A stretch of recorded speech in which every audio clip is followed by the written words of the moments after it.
स्वागत है आपका आज तक पर। आपके साथ मैं हूं मीनाक्षी गणपाल। नया साल दस्तक दे रहा है, साल 2020 अब बस चंद घंटों का मेहमान है। यूं तो पुराने साल की विदाई और नए साल के स्वागत में जश्न की परंपरा है, लेकिन इस बार कोरोना इस जश्न में आड़े आ रहा है। कुछ तस्वीरें हम आपको दिखाते हैं, इससे आपको अंदाजा होगा कि इस बार जश्न का रंग थोड़ा फीका क्यों दिखाई दे रहा है, क्योंकि कोरोना के खौफ की वजह से कई शहरों में नाइट कर्फ्यू लगा दिया गया है। तो सार्वजनिक जगहों पर जश्न को लेकर भी ढेर सारी पाबंदी है। दिल्ली से लेकर मुंबई, कोलकाता से लेकर बेंगलुरु, शिमला से लेकर रांची, शहर शहर इस बार पाबंदियों के साए में ही नए साल का स्वागत होगा। इस मौके पर खचाखच भरे रहने वाले होटल, रेस्टोरेंट खाली खाली से नजर आएंगे, या फिर जहां पर कर्फ्यू है वहां पर असर ज्यादा होगा। आपको दिल्ली, मुंबई, अहमदाबाद और बेंगलुरु की स्थिति हम दिखा रहे हैं। दिल्ली में रात 11 बजे से सुबह 6 बजे तक कर्फ्यू रहेगा, मुंबई में रात 11 बजे से सुबह 6 बजे तक, अहमदाबाद में रात 9 बजे से ही कर्फ्यू शुरू हो जाएगा, तो बेंगलुरु में रात 10 बजे से सुबह के 6 बजे तक कर्फ्यू रहेगा। ये फैसले इसलिए लेने पड़े क्योंकि कोरोना के कारण संक्रमण की जो स्थिति इस वक्त देश भर में है, कहीं जश्न की वजह से संक्रमण के हालात और ज्यादा गंभीर न हो जाएं, इस बात की चिंता है और इसीलिए सरकारों ने ये फैसला लिया है।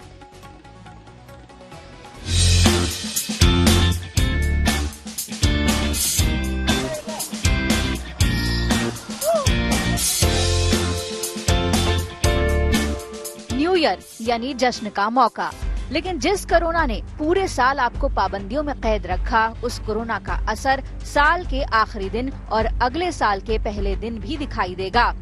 कोरोना को देखते हुए राज्यों ने नए साल को लेकर गाइडलाइंस जारी की हैं, जिनमें कई तरह की पाबंदियां लगाई गई हैं।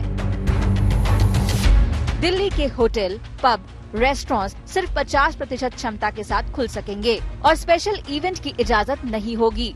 दिल्ली में शराब पीकर गाड़ी चलाने का संदेह होने पर एल्कोमीटर का इस्तेमाल नहीं होगा, बल्कि संदिग्ध लोगों का मेडिकल टेस्ट होगा। दिल्ली के कनॉट प्लेस में रात 8 बजे के बाद एंट्री नहीं मिलेगी।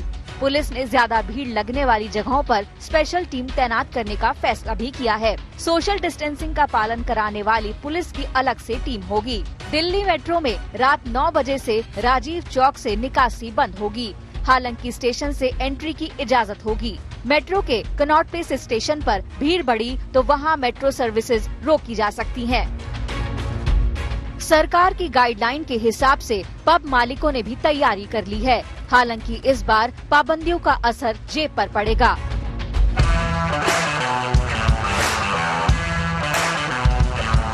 जश्न की रातों के लिए मशहूर ग्लैमर नगरी मुंबई में भी इस बार पार्टी की आजादी नहीं मिलने वाली। महाराष्ट्र सरकार की ओर से नए साल पर पाबंदियों की लंबी लिस्ट तैयार की गई है।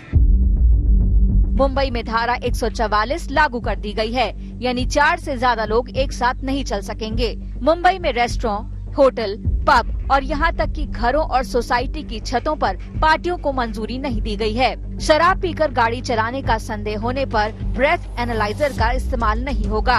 पुलिस संदिग्धों का ब्लड टेस्ट करवाएगी। अगर शराब पीकर गाड़ी चलाने की पुष्टि हुई तो ड्राइवर की गिरफ्तारी होगी और उसके साथ गाड़ी में चल रहे लोगों पर भी केस दर्ज किया जाएगा।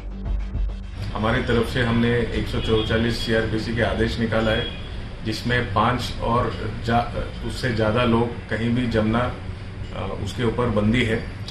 और 31 रात को किसी भी तरह की पार्टी के ऊपर बंदी है। Rooftops, terraces, boats, beaches, restaurants, bars and pubs में जो न्यू ईयर के पार्टीज जो होते हैं, इस बार उनके ऊपर बंदी है। जिस तरह कोरोना की रफ्तार कम होने का नाम नहीं ले रही, उसे देखते हुए पाबंदियों की लिस्ट भी लंबी हो रही है। देश के बाकी शहरों में भी हालातों को देखते हुए कई पाबंदियां लगाई गई हैं। अहमदाबाद में 31 दिसंबर यानी रात का कर्फ्यू लागू रहेगा। रात 9 बजे के बाद अनावश्यक घर से बाहर निकलने वालों पर कार्रवाई होगी। बेंगलुरु में आज रात 10 बजे से 1 जनवरी सुबह 6 बजे तक ज्यादातर फ्लाईओवर्स पर ट्रैफिक बंद कर दिया गया है। गुरुग्राम में सुरक्षा और कोविड प्रोटोकॉल का पालन कराने के लिए 71 पुलिस नाकों पर 4000 पुलिसकर्मियों की तैनाती की जा रही है।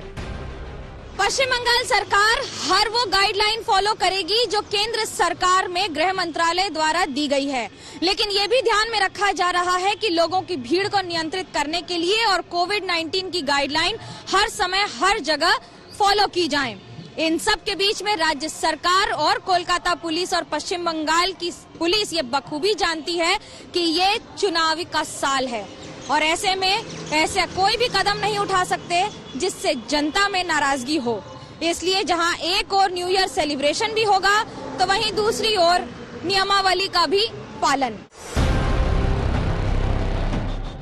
पहाड़ों में नए साल का जश्न मनाने वालों को भी सावधानी बरतनी पड़ेगी।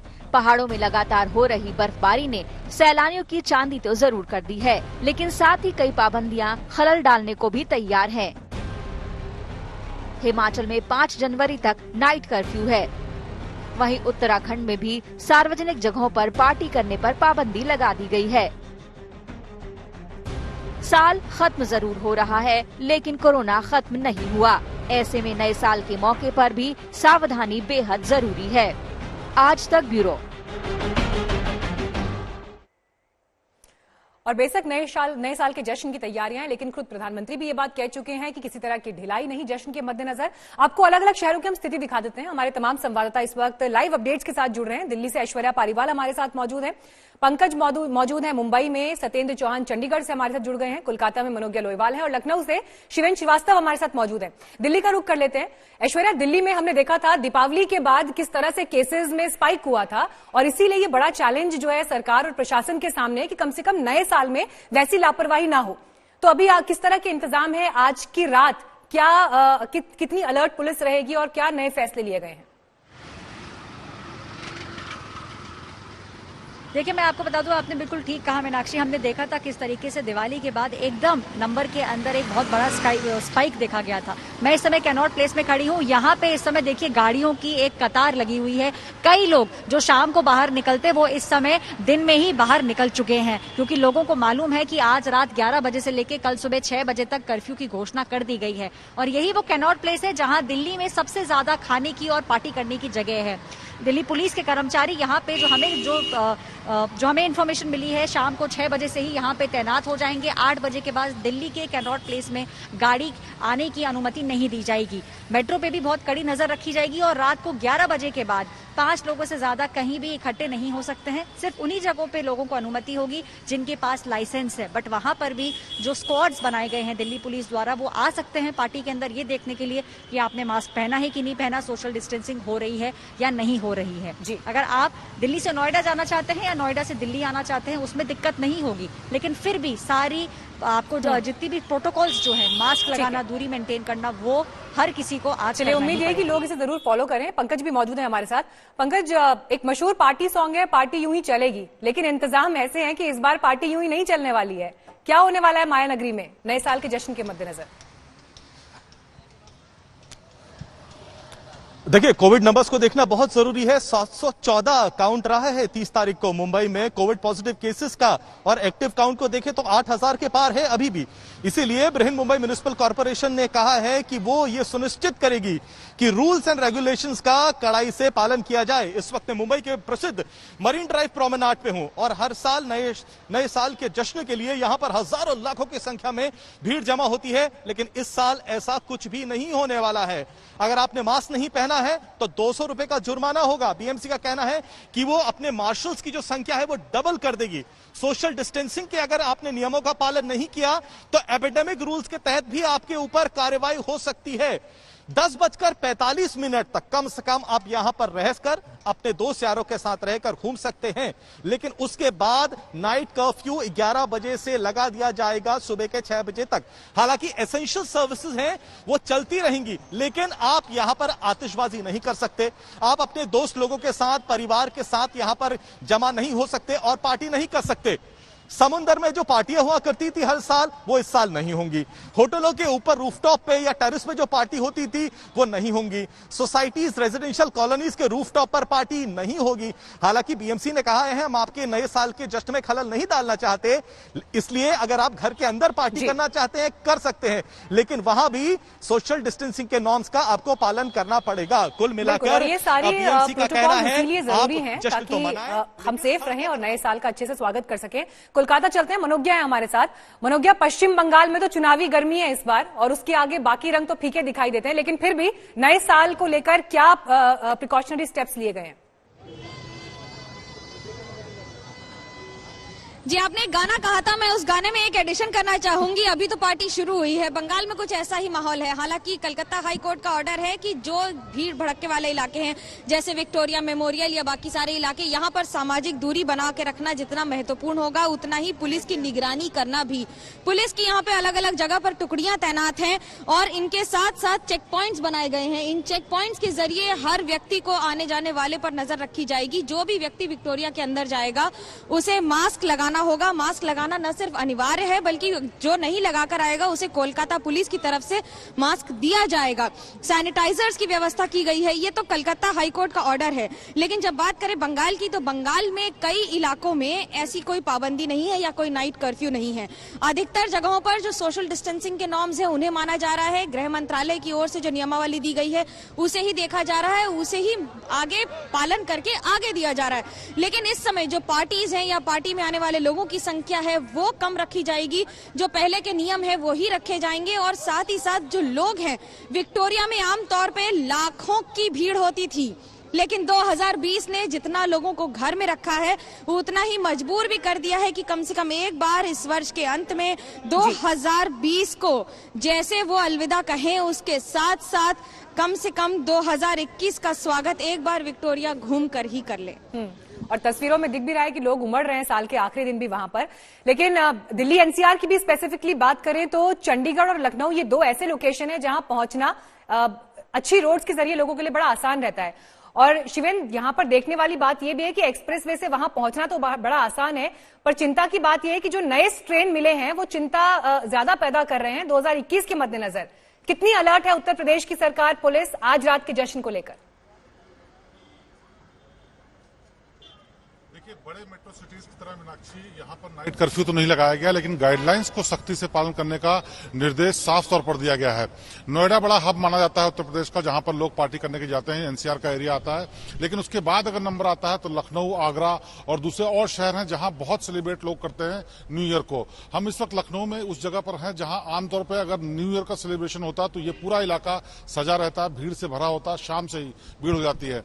लेकिन इन गाइडलाइंस के चलते जो कि इजाजत दी गई है सिर्फ यहां सख्ती से दी गई है, उसमें साफ तौर पर कहा गया है कि कहीं किसी के यहां अगर आयोजन है तो उसके लिए पहले से ही जिलाधिकारी से परमिशन लेनी होगी। 100 से ज्यादा लोग इकट्ठा नहीं हो सकते अंदर और 50% कैपेसिटी ही होनी चाहिए, वो अगर ओपन स्पेस है तब। और अदरवाइज अगर अंदर कोई इंडोर कोई इवेंट है, कोई सेलिब्रेशन हो रहा है तो उसके अंदर भी कोविड का पूरा पालन होना होगा और 50% लोग ही अलाउड होंगे। और इसी के चलते जो तमाम लखनऊ के ज्यादातर लोग हैं वो दिन में ही सेलिब्रेट करना चाहते हैं और जो रेस्टोरेंट्स और जो बड़े बड़े पब्स और इलाके हैं वहां पर कोविड गाइडलाइंस को ध्यान रखते हुए बहुत सारी चीजें साफ तौर पर लोगों के लिए बताई गई। मैं आपको दिखाना चाहूंगा, यहाँ पर एक जो क्लब है जहां पर आमतौर पर बहुत भीड़ होती थी, वहां लगाया गया है किस तरह से अगर किसी को आना है तो temperature check, mask compulsory, hand sanitiser, kitchen hygiene के बारे में और सोशल डिस्टेंसिंग या और तमाम दूसरी चीजों के बारे में बताया गया है। और इसके लिए जितने भी जिले हैं जो भी हैपनिंग रहते हैं जहां पर ज्यादातर लोग सेलिब्रेट करते हैं, उन जगहों पर जिलाधिकारियों को शासन की तरफ से साफ निर्देश दिए गए हैं कि किस तरह से उनको कोविड के नियमों का पालन करवाना है। इसीलिए इस बार जो भीड़ है वो जो शाम को भीड़ निकलनी थी, यहाँ हजरतगंज इलाका है जहां पर रात में लोग गैदर होकर के तमाम क्लब्स में जाते थे और सेलिब्रेट करते थे, उन लोगों को रोकने के लिए बैरिकेडिंग भी की गई है और सादी वर्दी में पुलिस भी रहेगी, जिससे कि अगर कोई ऐसा न पालन करता हुआ मिले तो उसके खिलाफ एक्शन भी हो सके। और ऐसा ही हाल यूपी के तमाम उन बड़े जिलों में है जहां पर आज के दिन लोग बड़ा सेलिब्रेट करते थे। हालांकि सरकार ने सख्ती करने की बात नहीं कही, लेकिन निर्देशों का पूरी तरीके से पालन करवाए जाने के लिए ये जरूर कहा है कि किसी भी हालत में सोशल डिस्टेंसिंग और नियमों का पालन। और इसीलिए हम भी देखिए शिवेन बार बार कह रहे हैं कि सोच समझकर ही घरों से बाहर निकले लोग, और हाउस पार्टीज हालांकि बेस्ट तरीका है। चंडीगढ़ चलते हैं। सत्येंद्र, बड़ी ही खूबसूरत और पीसफुल सिटी है चंडीगढ़। नए साल के जश्न के लिए लोग वहां पर रुक भी करते हैं, दिल्ली एनसीआर से खास तौर पर। लेकिन आज के रात कैसे लोग जश्न मना पाएंगे, क्या लोगों को गाइडलाइंस दी गई हैं? देखिए मीनाक्षी, सबसे पहले तो मैं आपको बता दूं कि चंडीगढ़ से शिमला की दूरी 3.5 घंटे की है और आसमान में बादल छाए हुए हैं। हर किसी को मौसम पता चल जाता है। तो भीड़ यहां से पहाड़ों की तरफ चली गई है क्योंकि वहां पर बर्फबारी होने के पूरे आसार हैं। प्लस हिमाचल में नाइट कर्फ्यू नहीं है, पंजाब में नाइट कर्फ्यू है। चंडीगढ़ का नजारा मैं आपको दिखा रहा हूं, सेक्टर 17 है और यहां पर जो हल्की हल्की भीड़ दिखाई दे रही है, इसे देखकर आप अंदाजा लगा सकते हैं कि लोग सोशल डिस्टेंसिंग का पालन करते हुए घरों से बाहर निकल रहे हैं। और पिछले साल जब हमने यहाँ से नई साल की कवरेज की थी तो यहाँ पर पीछे एक बहुत बड़ा स्टेज बना हुआ था जिसमें सेलिब्रिटीज की परफॉर्मेंस रखी गई थी और हजारों की तादाद में क्राउड यहाँ पर मौजूद था। हालांकि अब की बार घरों से निकलने की पाबंदी नहीं है क्योंकि चंडीगढ़ में नाइट कर्फ्यू नहीं है, लेकिन फिर भी जो डिस्क पब रेस्टोरेंट्स हैं वहां के लिए दिशा निर्देश बनाए गए हैं कि सोशल डिस्टेंसिंग की पूरी पालना करनी है, 200 से ज्यादा भीड़ नहीं होनी है, 50% ऑक्यूपेंसी खाली रखनी है। और कुल मिलाकर चंडीगढ़ पुलिस ने ट्रैफिक पुलिस के अलावा सादी पुलिस के भी जितने भी लोकल पुलिस स्टेशन हैं उनको भी नाके लगाने के आदेश दिए हैं। एल्को सेंसर रहेंगे, अगर किसी के ऊपर शराब पीने का या कोई नशे का वो मिलता है तो उसका मेडिकल कराया जाएगा। चंडीगढ़ सेक्टर 17 का ये नजारा भी हम आपको दिखा रहे हैं। हालांकि तापमान अभी यहाँ पर 15 डिग्री सेल्सियस है, लेकिन बावजूद इसके लोग घरों से बाहर निकल रहे हैं और इससे ज्यादा भीड़ जो है हिमाचल की वादियों में गई हुई है जहां पर बर्फबारी होने के पूरा अंदेशा है। मीनाक्षी, शुक्रिया सत्येंद्र आपका और मनोज्ञा, शिवेंद्र, इसके अलावा पंकज और साथी ऐश्वर्या, आप सभी का बहुत बहुत धन्यवाद इस जानकारी को साझा करने के लिए। पाकिस्तान में हिंदुओं के एक प्राचीन मंदिर पर हमला हुआ। ये मंदिर कट्टरपंथी मौलानाओं की भीड़ ने यहां पर न सिर्फ तोड़फोड़ की बल्कि उसमें आग भी लगा दी। कट्टरपंथी लोग मंदिर के जीर्णोद्धार से नाराज थे।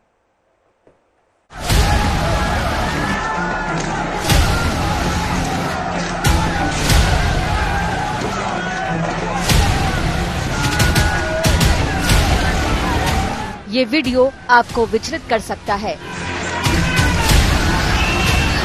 ये वीडियो आपको गुस्से से भर सकता है। ये वीडियो है पाकिस्तान का, जहां हिंदुओं की आस्था पर हुआ है सबसे बड़ा हमला।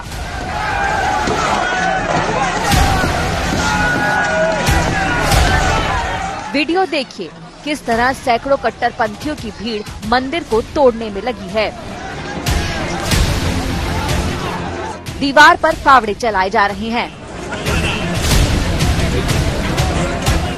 मंदिर की छत पर सैकड़ों मौलवियों की उन्मादी भीड़ एक एक ईंट उखाड़ रही है।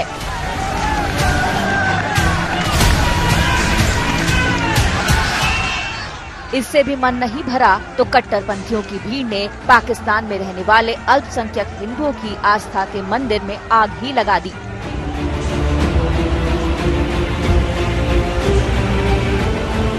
मुट्ठी भर उन्मादी लोग आस्था के स्थल पर हथौड़े और फावड़े चला रही हैं और वहीं मौजूद सैकड़ों की भीड़ शोर से उनका उत्साह बढ़ा रही है।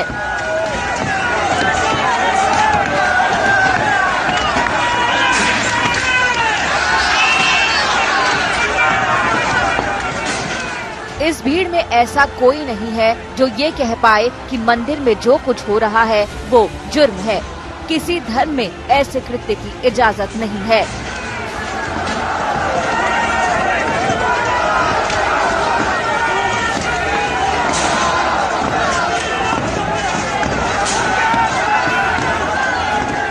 लेकिन ये तो इमरान खान की पाकिस्तान है। यहाँ अल्पसंख्यकों पर हर जुल्म जायज है, चाहे अल्पसंख्यक समुदाय पर हमला हो या उनकी आस्था के मंदिर पर।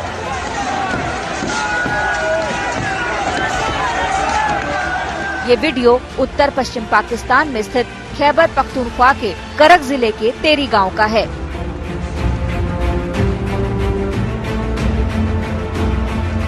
स्थानीय पुलिस के मुताबिक मंदिर के जीर्णोद्धार और उसके विस्तार का काम चल रहा था। मंदिर को और भव्य बनाया जा रहा था, लेकिन ये सब वहां की सुप्रीम कोर्ट के फैसले के मुताबिक हो रहा था।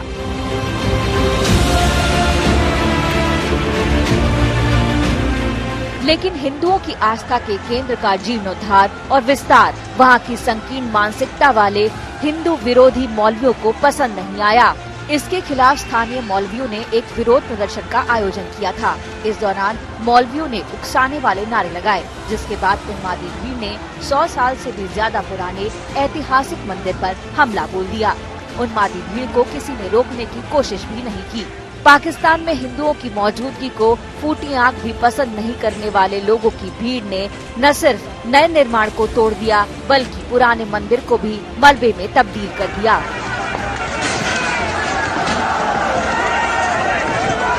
पाकिस्तान के प्रधानमंत्री इमरान खान हर अंतर्राष्ट्रीय मंच पर भारत में मुसलमानों पर जुल्म की झूठी बात करते हैं, लेकिन उनकी नाक के नीचे अल्पसंख्यक हिंदू समुदाय के धर्मस्थल को जमींदोज कर दिया गया, लेकिन उन्होंने अब तक चू नहीं की है। इमरान खान की जुबान को अब क्या हो गया है? पाकिस्तान में एक और मंदिर को जलाकर राख कर दिया। जहां एक तरफ एफआईआर दर्ज हो गए हैं, वहीं दूसरी तरफ ये देखना होगा कि क्या दोषियों को सजा मिलेगी या नहीं। जिस ऐतिहासिक मंदिर पर हमला हुआ, उस पर 23 साल पहले भी हमला हुआ था। बताया जाता है कि 1997 में एक स्थानीय मुफ्ती ने इसे नष्ट कर उस पर अवैध कब्जा कर लिया था। आधिकारिक आंकड़ों के मुताबिक पाकिस्तान में 75 लाख हिंदू रहते हैं। हालांकि गैर आधिकारिक आंकड़ा 90 लाख से ज्यादा का है। इनमें ज्यादातर हिंदू सिंध प्रांत में रहते हैं। वो वहाँ की मुस्लिम बिरादरी के साथ संस्कृति, परंपरा और भाषा सब साझा करते हैं। फिर भी वहाँ के कट्टरपंथियों को जब भी मौका मिलता है, हिंदू समुदाय के लोगों या उनकी आस्था के केंद्र पर हमला करने से बाज नहीं आते। ऐसा करने वाले कट्टरपंथी बच निकलते हैं, क्योंकि वहाँ की पुलिस और सरकार का भी इनको समर्थन होता है।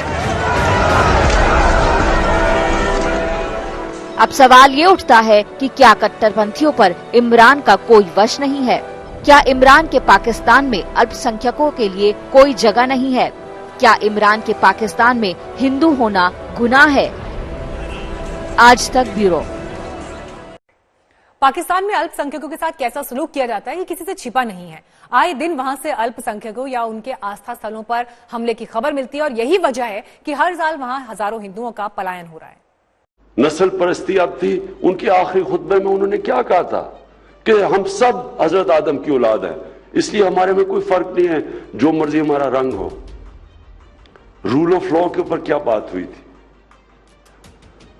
और फिर जो उन्होंने पहली दुनिया की तारीख में वेलफेयर स्टेट बनाई थी कि एक स्टेट ने जिम्मेदारी ली थी अपने कमजोर तबके की, कंपैशन था, रहम था, इंसानियत थी, सब मॉडर्न कॉन्सेप्ट्स हैं।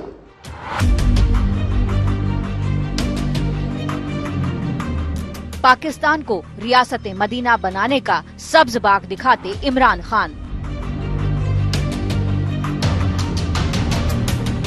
सियासत मदीना यानी ऐसी सरकार जिसके राज में सबको एक जैसी आजादी हो, अल्पसंख्यक बहुसंख्यक का फर्क न हो। लेकिन देख लीजिए इमरान खान के रियासत मदीना का हाल। हिंदू मंदिर तोड़े जा रहे हैं। ये ताज़ा वीडियो खैबर पख्तूनख्वा का है, लेकिन पुराने वीडियो खंगालेंगे तो पाकिस्तान में मंदिरों पर हमले के और भी ऐसे तमाम वीडियोस मिल जाएंगे।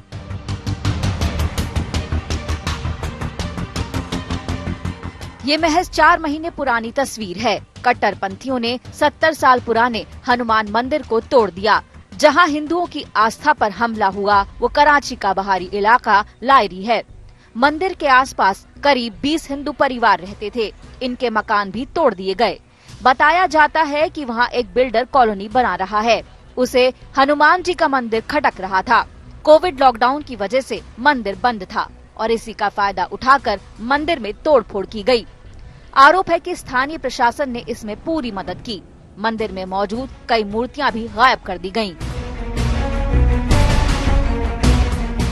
और हमारा मंदिर भी तोड़ दिया गया है, हमारी पूजा बंद हो गई है। और महाराज से हमने रिक्वेस्ट की, बड़े महाराज से, कि भाई आप क्या कर रहे हो, हमारी पूजा बंद हो गई, 5-6 महीने हो गए, आप कह रहे हो कि हाँ हो जाएगा, और आज ये मकाम आ गया, हमारा मंदिर तोड़ दिया, हमारा मंदिर तोड़ दिया। अब पिछले साल सितंबर का ये वीडियो देखिए। ये पाकिस्तान के सिंध प्रांत के घोटकी जिले का वीडियो है। एक हिंदू शिक्षक पर ईश निंदा का आरोप लगाते हुए भीड़ ने स्कूल की इमारत पर हमला बोल दिया। नए साल के शुभारंभ में कुछ ही घंटों का इंतजार है। कोरोना के खतरे के बीच पूरा देश सावधानी के साथ जश्न की तैयारी कर चुका है। सबसे खास नजारा पहाड़ों पर है, जहां बड़ी संख्या में पर्यटक न्यू ईयर सेलिब्रेशन के लिए पहुंचे हैं। कश्मीर के गुलमर्ग में पर्यटकों का उत्साह जबरदस्त है।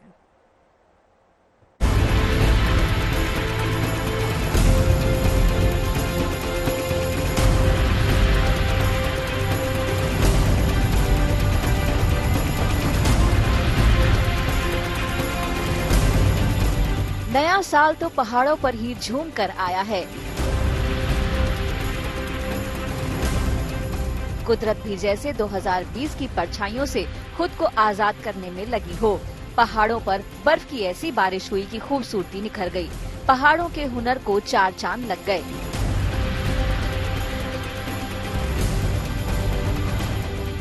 जन्नत कश्मीर में नए साल का स्वागत दिल को खुशियों से भर देने वाली बर्फबारी से हुआ है। गुलमर्ग का चप्पा चप्पा बर्फ से बिछ गया है।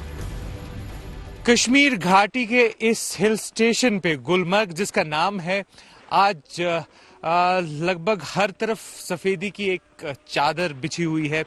बर्फबारी हुई है, पिछले कुछ दिनों में नई बर्फबारी फिर से हुई है और जो टूरिस्ट इस बार इस हिल स्टेशन का रुख करते नजर आ रहे हैं वो बहुत खुश हैं। न्यू ईयर्स का टाइम है और यही मौसम देखने के लिए अक्सर लोग कश्मीर का रुख करते हैं और कुदरत ने भी उनको इस बार नाराज नहीं किया है। लगभग गुलमर्ग के हर कोने में इसी तरीके का जो है मौसम आज है। 2020 दुश्वारियों का साल रहा। कोरोना ने जिंदगी पटरी से उतार दी। 2021 नई उम्मीदें लेकर आया है। कोरोना की वैक्सीन आई और इसी बीच नए साल ने दस्तक दे दी। कश्मीर में पर्यटकों का आना शुरू हुआ है। बर्फबारी में सैलानी मस्त हो रहे हैं तो कारोबारी बेहद खुश।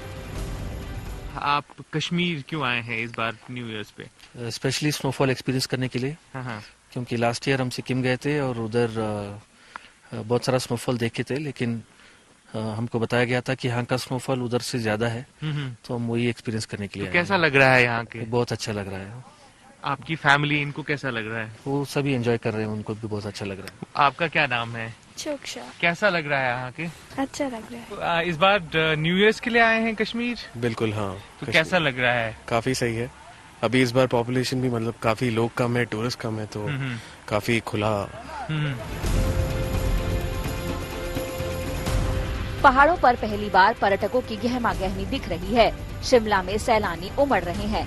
कोरोना का खतरा अब भी है, लिहाजा प्रशासन की मुस्तैदी है, लेकिन पर्यटकों के आने से खामोश बाजारों में जिंदगी लौट आई है। जब यहाँ पे आते हैं तो बहुत अच्छा लगता है। यहाँ का मौसम अभी का जो बहुत अच्छा है। जो टूरिज्म बढ़ता है, यहाँ के जो बहुत गाइड है यहाँ पे, या गाड़ियाँ वाड़ियाँ चलती है, टूरिज्म से बहुत चलता है। यहाँ पे मौसम भी बहुत अच्छा है यहाँ पे।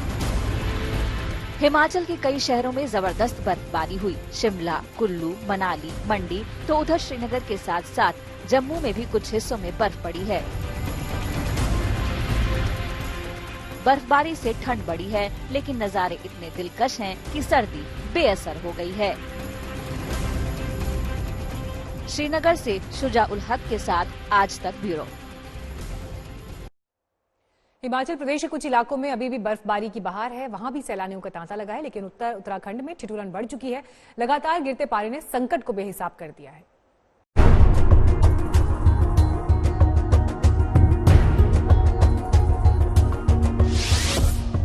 न्यू ईयर पर बर्फिस्तान में जश्न शुरू। हिमाचल की वादियों में पहुंचे पर्यटक। बर्फ से ढके पहाड़ों पर नए साल की मस्ती। माइनस पारे के बीच सेलिब्रेशन का दौर।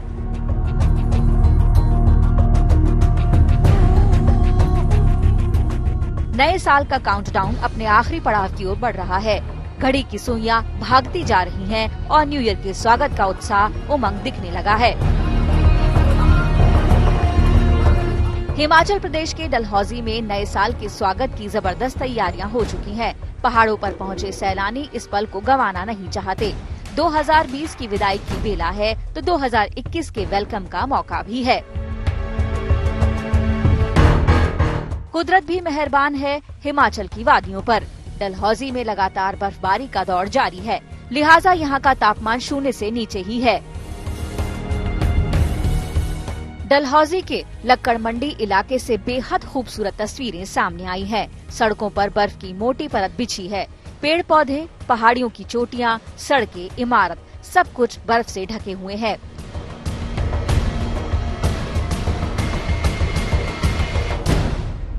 डलहौजी का तापमान इतना कम है कि रोड पे पानी जमा हुआ है, जिसके कारण बहुत ज्यादा स्लिप है। आप मेरे पीछे ये देख सकते हैं कि इतना स्लिप है कि आदमी का चलना भी बहुत मुश्किल।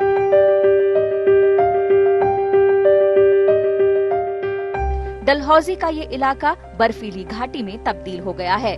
दिन में पारा तो थोड़ी राहत देने वाला रहता है, लेकिन रात होते ही पारा पस्त हो जाता है और मुसीबत बढ़ जाती है। हिमाचल के ज्यादातर पहाड़ी इलाकों में इन दिनों सफेद चादर बिछी हुई दिख रही है। मंडी में भी मुसीबतों वाला मौसम है। कुछ दिन पहले जो बर्फबारी हुई, पहाड़ियां उसकी गवाही दे रही हैं। लेकिन बर्फीले संकट के बीच घने कोहरे ने भी नए साल के स्वागत की तैयारी कर ली है।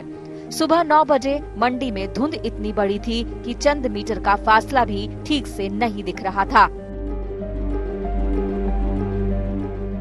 हमें बहुत ही मुश्किलों का सामना करना पड़ता है और जो ठंड है, ऊपरी क्षेत्रों में बर्फ हो रही है, यहाँ पर कोहरे की मार बहुत ही है। बर्फबारी और कोहरे की वजह से पूरा मंडी इलाका कड़ाके की ठंड का सामना कर रहा है। कारों के शीशे पर जमी ओस की बूंदें और फसलों की ऐसी हालत काफी कुछ बयां कर रही है। जम्मू कश्मीर के पटनी टॉप में बर्फबारी का दौर तो फिलहाल थमा है, लेकिन नए साल के जश्न का आगाज हो चुका है। बड़ी संख्या में सैलानी इस मशहूर हिल स्टेशन पर पहुंच रहे हैं। इस बर्फीली वादी में गाड़ियों की लंबी कतार दिख रही है। बर्फ के ढेर लोगों को आकर्षित कर रहे हैं। जमी बर्फ पर खुले मौसम में आनंद अद्भुत है।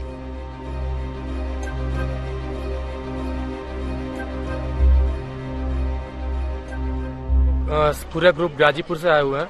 हम लोग यहाँ पे विंटर फेस्टिवल मनाने आए हुए थे और बहुत ही अच्छी स्नो पड़ी हुई है, तो हमने पूरा विंटर फेस्टिवल, म्यूजिक, पूरे स्नो स्केटिंग और ये सारी चीजें हमने यहाँ पे बहुत ही अच्छी तरह से एंजॉय करी।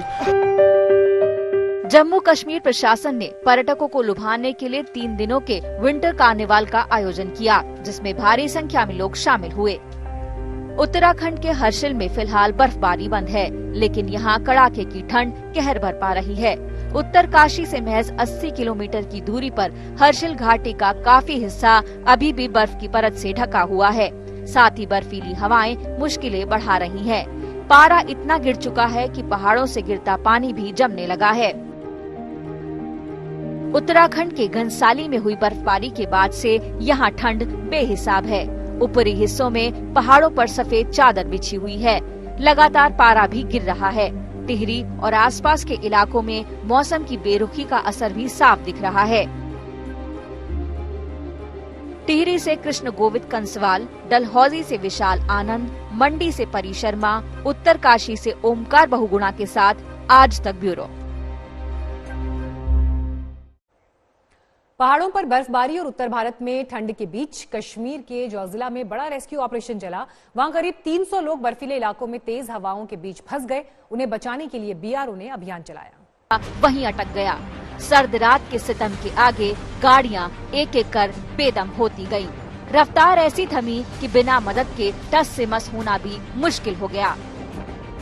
आपात स्थिति में बॉर्डर रोड ऑर्गेनाइजेशन के जवानों को उतरना पड़ा।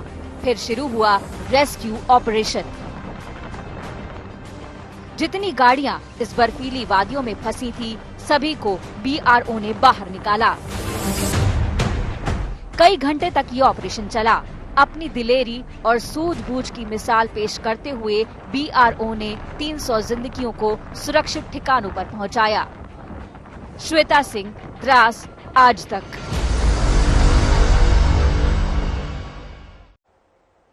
और अब बात उत्तर भारत में सर्दी के सितम की। पहाड़ों पर हुई बर्फबारी का असर मैदानी इलाकों पर दिख रहा है। कई राज्य इन दिनों भीषण ठंड का सामना कर रहे हैं। सबसे खराब हालात राजस्थान के हैं। गिरता पारा रिकॉर्ड तोड़ रहा है।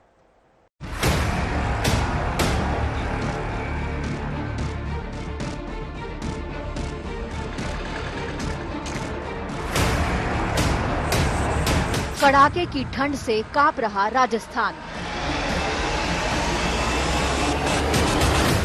गिरते पारे से जमने लगा रेगिस्तान।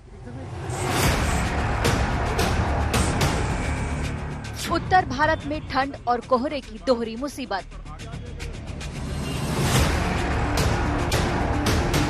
मैदानी इलाकों में सर्द हवाओं का सितम।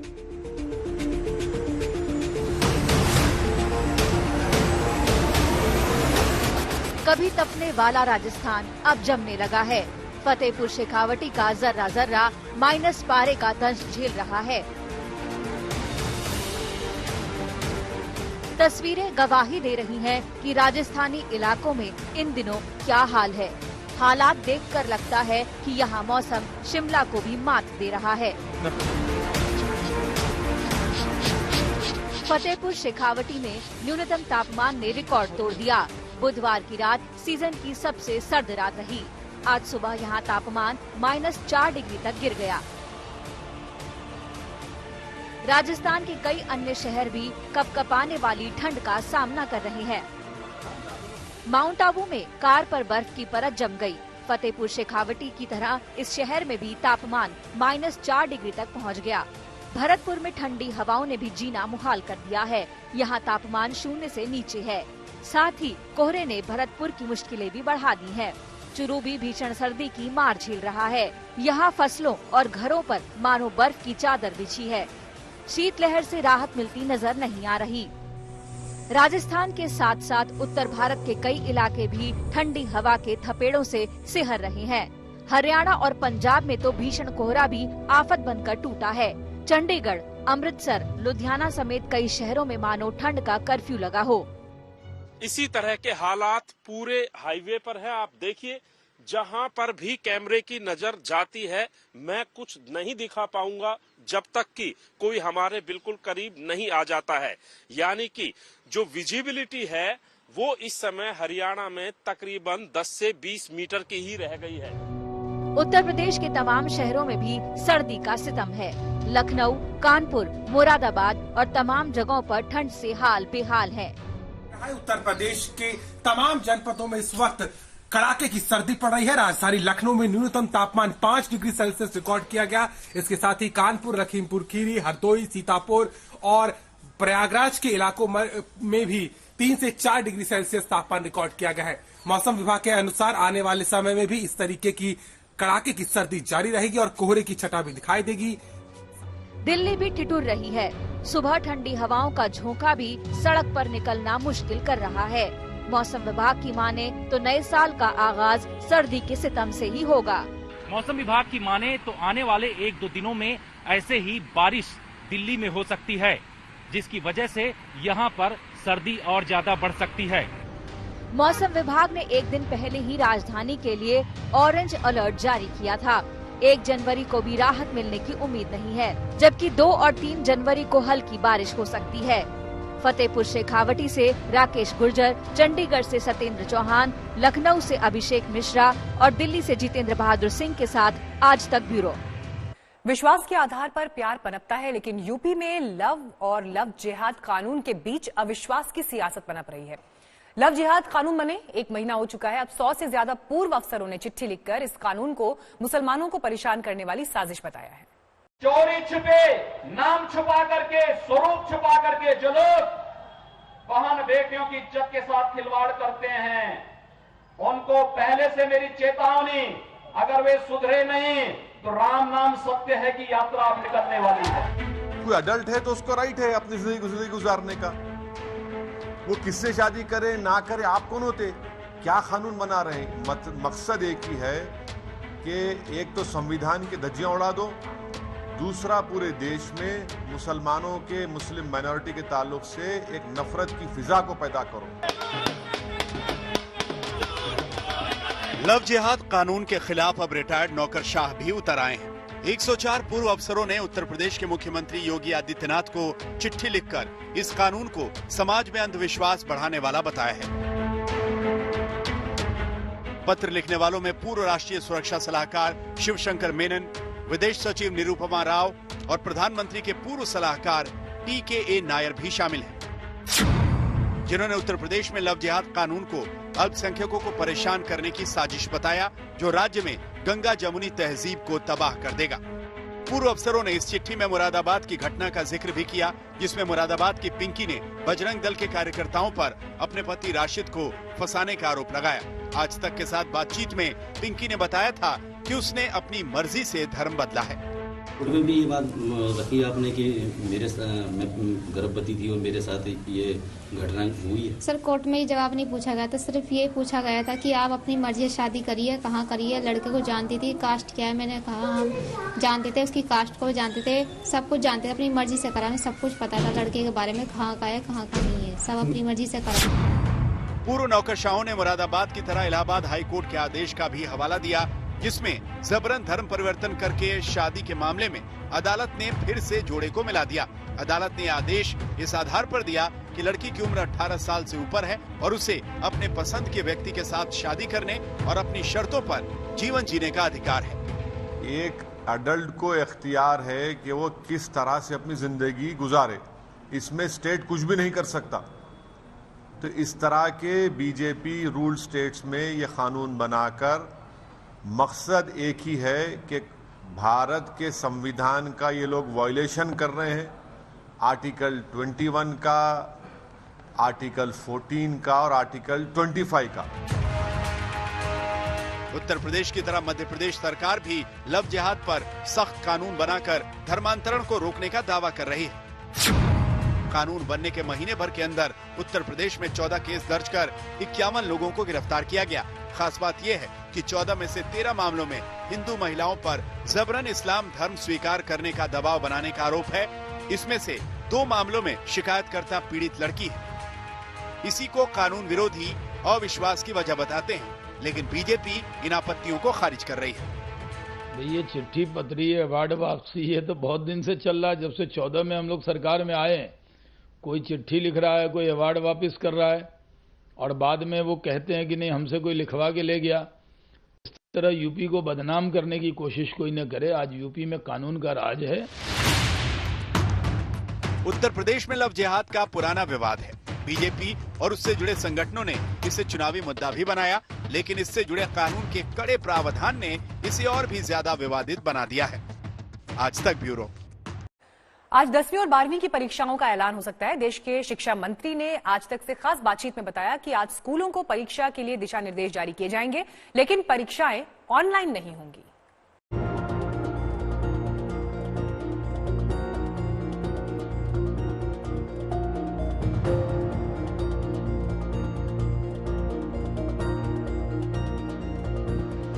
करीब 9 महीने स्कूलों पर लटके तालों के बीच 10वीं और 12वीं के छात्रों को अब ये चिंता सता रही है कि बोर्ड परीक्षाओं का क्या होगा। क्या अब की बार ऑनलाइन पढ़ाई की तरह परीक्षाएं भी ऑनलाइन होंगी? शायद नहीं। देश के शिक्षा मंत्री ने छात्रों के मन में उठ रहे सवालों का आज तक पर जवाब दिया और बताया कि आज ही परीक्षाओं को लेकर दिशा निर्देश जारी कर दिए जाएंगे। जो परिस्थितियां हैं उन परिस्थितियों को देखते हुए फरवरी तक हम परीक्षाओं को स्थगित रखेंगे। लेकिन अब प्रश्न ये है कि अब आगे कब होंगी। हम लोगों ने आगे तक का जो परिस्थितियां हैं उसका अध्ययन करके और कल 31 तारीख को नए वर्ष के शुभारंभ से पहले पूर्व संध्या पर, नए वर्ष की पूर्व संध्या पर हम लोग को कोशिश कर रहे हैं कि उसको छात्र को तिथियां भी मिल जाएं। अगर 10वीं और 12वीं की परीक्षा ऑफलाइन होगी, छात्रों को परीक्षा केंद्रों पर ही जाना होगा, तो क्या इसके लिए मंत्रालय की ओर से पूरी तैयारी है? लेकिन हम पूरी तैयारी में हैं और बच्चे की पढ़ाई और उसके बाद उसकी परीक्षा की तैयारी, और तैयारी में जब वो बैठेगा तो कैसे सुरक्षित वो अपनी परीक्षा देगा, इसकी तैयारी पूरे देश के अंदर पूरी ताकत के साथ होती है, हो रही है। अगर परीक्षा देने के लिए छात्रों को सेंटर पर जाने की जरूरत होगी, तो क्या परीक्षा के दौरान मास्क पहनना जरूरी होगा?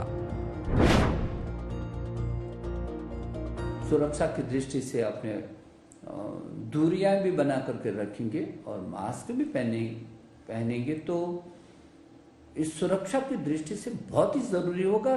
सुरक्षा आपके अपने हाथ पर है और जिन लोगों ने उन नियमों का पालन किया वो आज भी सुरक्षित हैं। लाखों बच्चों ने परीक्षाएं दी हैं, लेकिन कोई घटना नहीं हुई और अच्छे तरीके से परीक्षाएं हुई। महामारी के वक्त स्कूलों ने ऑनलाइन पढ़ाई करवाई, तो क्या छात्र अब बोर्ड परीक्षा के लिए तैयार हैं? हमने इस सवाल का जवाब भी देश के शिक्षा मंत्री से जानने की कोशिश की। सीबीएसई ने 30% अपने पाठ्यक्रम को कम किया है ताकि बच्चे पर ज्यादा दबाव न बने। उसी के अनुरूप भविष्य में जो प्रश्न पत्र भी होंगे उसी के अनुरूप बनेंगे भी, तो उसमें चिंता करने की जरूरत नहीं है। समय समय पर हम शैक्षणिक कैलेंडर भी जारी कर रहे हैं, करते भी हैं। जब 10वीं और 12वीं की परीक्षा स्कूलों में लेने की तैयारी है, तो आज तक ने शिक्षा मंत्री से ये भी जानने की कोशिश की कि शैक्षणिक संस्थान कब खुलेंगे। तो मुझे लगता है कि जैसे ही स्थिति सामान्य होगी, जहां जहां हो रही है वहां वो स्कूल क्रमबद्ध खुलते चले जाएंगे और हम समय समय पर इन परिस्थितियों को देखते हुए निर्णय भी लेते रहेंगे। 10वीं और 12वीं के छात्रों के लिए ये वक्त काफी चुनौती वाला है। पूरे साल घर में बैठकर ऑनलाइन पढ़ाई करनी पड़ी और अब कोरोना के खौफ के बीच सेंटर पर जाकर परीक्षा देनी होगी। इन चुनौतियों से पार पाना ही छात्रों की सबसे बड़ी परीक्षा होगी। मंजीत नेगी, दिल्ली आज तक।